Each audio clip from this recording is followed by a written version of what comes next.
seterusnya. Jadi yang membedakan pemimpin-pemimpin besar dengan pemimpin-pemimpin kecil adalah dari cara pandang dan dari sikap-sikap politik dan dari kebijakan-kebijakannya. Pemimpin-pemimpin besar akan mempunyai utusan-utusan di berbagai tempat. Dan inilah yang diambil oleh Rasulullah SAW. Rasulullah mengutus atau mengirimkan surat-surat yang isi suratnya tegas, yang mengajak untuk memeluk Islam.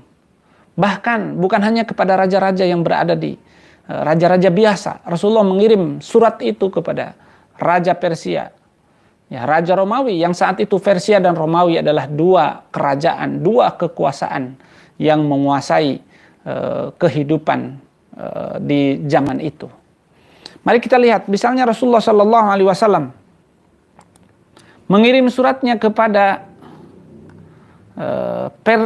Kaisar Persia. Ya.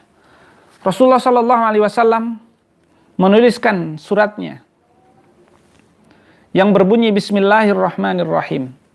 Ya. Min Muhammad Rasulillah ila Kisra azimi Faris.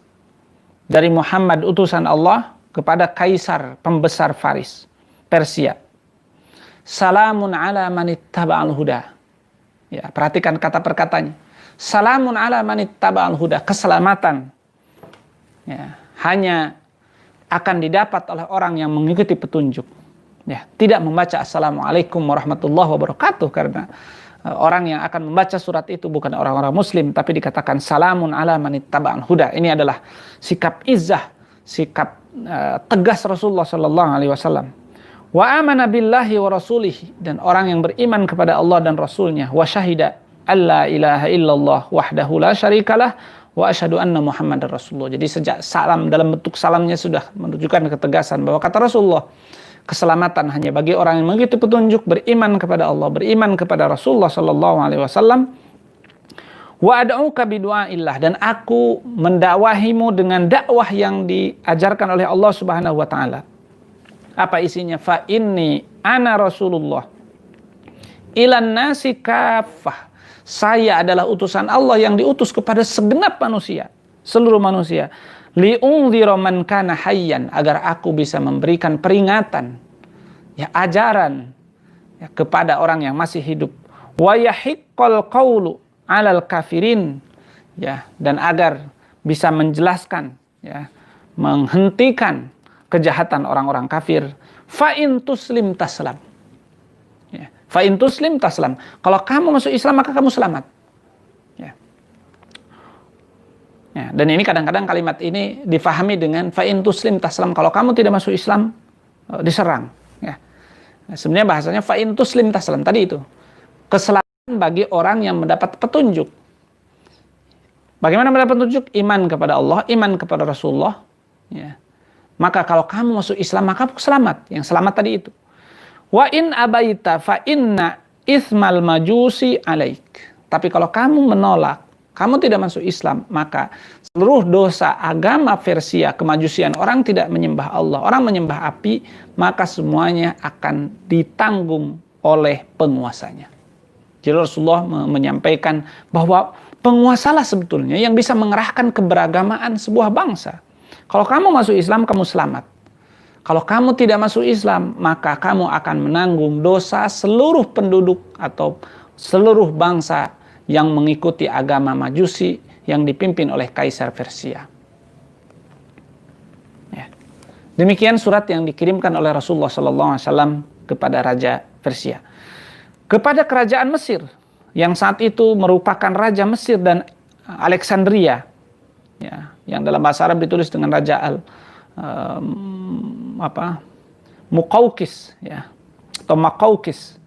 Ya, Rasulullah SAW mengirimkan surat, isinya hampir mirip. Bismillahirrahmanirrahim.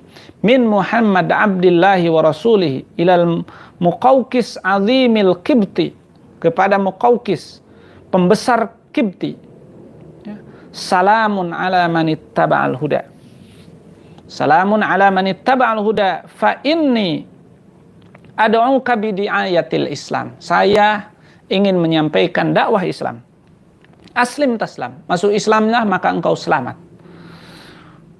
Wa aslim yu'tikallahu ajraka marratain. Dan masuk Islamlah maka engkau mendapatkan 2 pahala. 1 masuk Islam, yang kedua akan membuat orang masuk Islam.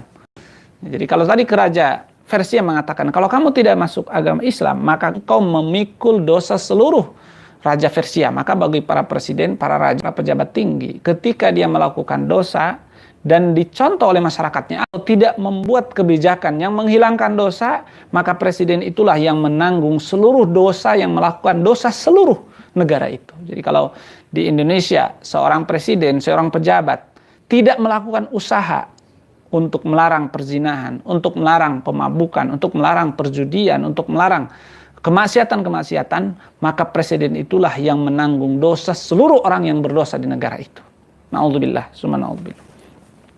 Demikian juga Rasulullah SAW mengatakan, dan yang kebalikannya, kepada Raja Mesir Rasul mengatakan, wa aslim yu'tikallahu ajraka marratain. Kalau kamu masuk Islam, kamu dapat 2 pahala. Jadi demikianlah para pemimpin. Kalau pemimpin mampu mengarahkan masyarakatnya kepada kebaikan, maka pemimpin mendapat 2 pahala kebaikan. 1, pahala dia baik. Yang kedua, pahala atas tanda tangannya, atas kebijakannya, masyarakat menjadi semakin hari semakin baik. Fa in tawallaita sama fa inna 'alaika ismal kibti. Kalau kamu berpaling tidak mau masuk Islam, maka engkau memikul dosa orang Kibti semuanya. Kemudian dituliskan ayat Al-Quran surah Ali Imran ayat 64. Qul ya ahlal kitabi ta'alau ila kalimatin sawa'im bainana wa bainakum alla na'budu illallaha wa la nusyrika bihi syai'a wa la yattakhidha ba'duna ba'dan arbaban min dunillah fa in tawallau faqulu syahadu bi anna muslimun.